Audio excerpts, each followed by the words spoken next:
Hello friends, good morning. காலையில எந்திரிச்சோன்னா வேலை tea குடிக்கிறது தான். ஏலக்காய் தட்டி போட்டு ஒரு நல்ல டீ வச்சாச்சு.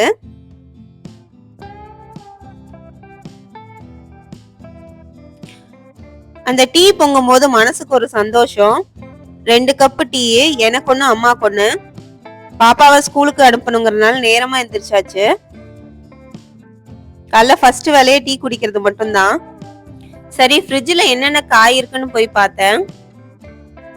பாவக்காய் நிறைய இருக்க மாதிரி இருந்துச்சு. சரி, பாப்பாக்கு ஸ்கூலுக்கும் பாவக்காய் பொரியலே செஞ்சு கொடுத்துடலான்னு பாவக்காய் தான் எடுத்தேன்.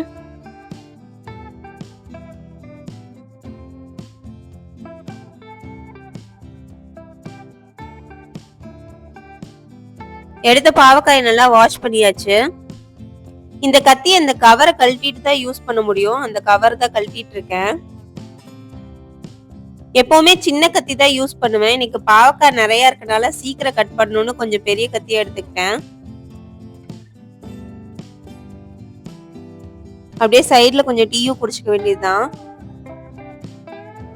நான் பாவக்காய் பொரியல் எப்பவுமே நல்லா கிறிஸ்பியா செய்வேன். அதனால பாவக்காயை ரொம்ப சின்ன சின்னதா வெட்டிக்குவேன். பாருங்க பாவக்காவை எவ்வளவு சின்ன சின்னதா வெட்டுறேன்னு சொல்லிட்டு.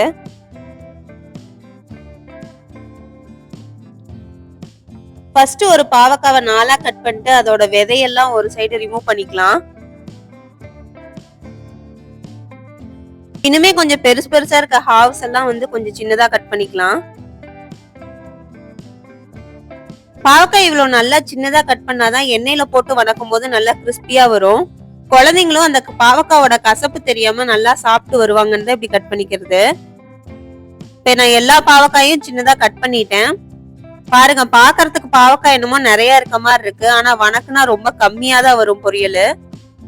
இப்ப நான் பாவக்காய் பொரியல் ஸ்டார்ட் பண்றதுக்கு எண்ணெய் ஊத்திக்கிட்டேன். அடுத்து நான் வெட்டி வச்சிருந்த பாவக்காயை கொஞ்சம் கொஞ்சமா அந்த எண்ணெயில போட்டுட்டு இருக்கேன். அதுக்கப்புறம் என்னால முடிஞ்ச வரைக்கும் நல்லா வணக்குனேன். இது கொஞ்சம் டைம் எடுக்கும், ஏன்னா அந்த பாவக்காய் கிறிஸ்பி ஆகுற வரைக்கும் வணக்கணும். இப்ப கொஞ்சமா அந்த பாவக்காய் சுண்டிருச்சு. பாருங்க, எண்ணெய் கொஞ்சம் நிறைய இருக்க மாதிரிதான் இருக்கும். அப்புறமா நம்ம ட்ரெயின் பண்ணிக்கலாம். கூடவே சைட்ல பாவக்காய் பாட்டுக்கு ஒரு பக்கம் வணங்கிட்டு இருக்கு. சாப்பாடு வச்சு எடுத்தாச்சு குக்கர்ல. பாப்பாக்கு இன்னைக்கு லெமன் ரைஸ் தான் செய்ய போறேன். லெமனை புளிஞ்சு வச்சிருக்கேன். லெமன் ரைஸ் செய்யறதுக்கு தான் சைட்ல தாளிச்சிட்டு இருக்கேன்.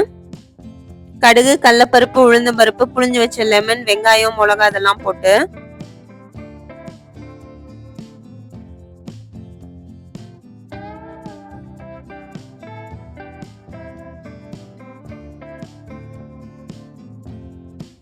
அப்படியே அடுப்பு ஆஃப் பண்ணிட்டு நம்ம புளிஞ்சு வச்சிருக்க லெமன் ஜூஸை ஊத்திக்கலாம்.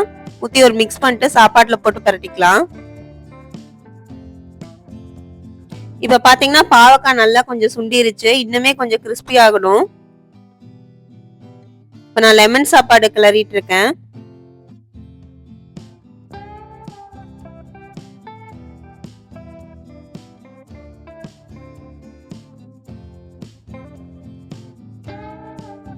இந்த லெமன் ரைஸ் பாப்பாவோட லஞ்ச் பாக்ஸுக்கு மட்டும்தான்.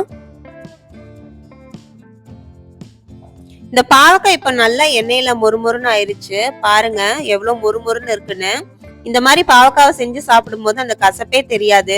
குழந்தைங்களும் சாப்பிட்டுக்குவாங்க. நான் இருந்த எக்ஸ்ட்ராவா இருந்த எண்ணெயெல்லாம் கொஞ்சம் ட்ரெயின் பண்ணி எடுத்துக்கிட்டேன். கூடவே கொஞ்சம் உப்பு, மிளகாத்தூள், கொத்தமல்லி தூள், கொஞ்சம் மிளகு சேர்த்துனேன். அவ்வளவுதான், பாவக்காய் பொரியல் ரெடி.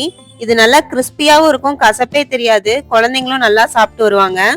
அதுவும் லெமன் ரைஸ்க்கு வச்சுட்டு சாப்பிட ரொம்ப நல்லா இருக்கும். அடுத்து பாப்பாவோட லஞ்ச் பாக்ஸ் பேக் பண்ணிக்கலாம்.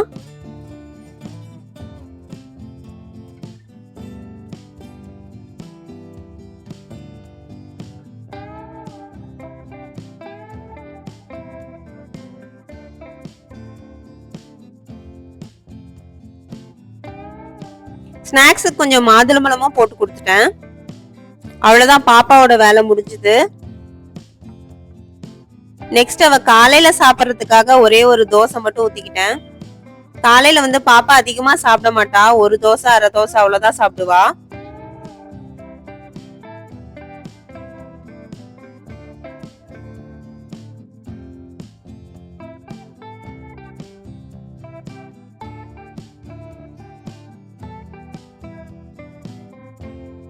தோசைக்கு தொட்டுக்க தக்காளி குழம்பு இருந்துச்சு. காலையில அவளுக்கு மட்டும் சரியா இருந்துச்சு, அதையே யூஸ் பண்ணிக்கிட்டோம்.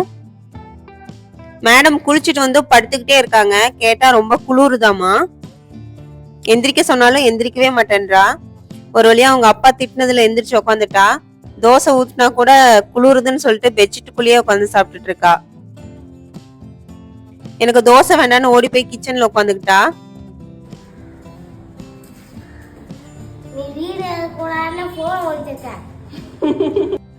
அவ என்ன சொன்னான்னு கேட்டீங்களா? என் போனை ஒளிச்சு வச்சுட்டா. ஏன்னு கேட்டா நான் வீடியோ எடுக்க கூடாதாமா. எப்படியோ ஒரு வழியா மேடம் கிளம்பிட்டாங்க. ஸ்கூல் பேக் அவங்க அப்பா மாட்டிருக்காரு. யாரு ஸ்கூலுக்கு போறாங்கன்னே தெரியல, அப்பாவா பொண்ணான்ட்டு. கடைசியா அவங்க அப்பாவோட வண்டியில ஸ்கூலுக்கு போயிட்டா.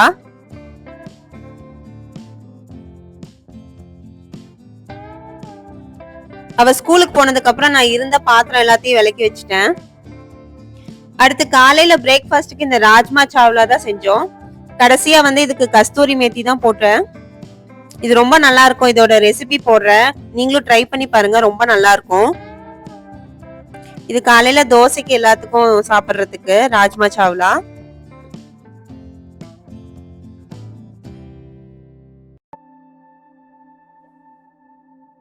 நாங்க தோசை கூட வச்சு சாப்பிட்டோம். நீங்க சப்பாத்தி பூரி எதுக்கு வேணா வச்சு சாப்பிடலாம், ரொம்ப நல்லா இருக்கும். இதுதான் ஃப்ரெண்ட்ஸ் என்னோட மார்னிங் ரொட்டீன். அடுத்து அவ்வளவுதான், ஆஃபீஸ் கிளம்ப வேண்டியதுதான். கண்டிப்பா என் சேனல்ல லைக் பண்ணுங்க, ஷேர் பண்ணுங்க, மறக்காம சப்ஸ்கிரைப் பண்ணிக்கோங்க.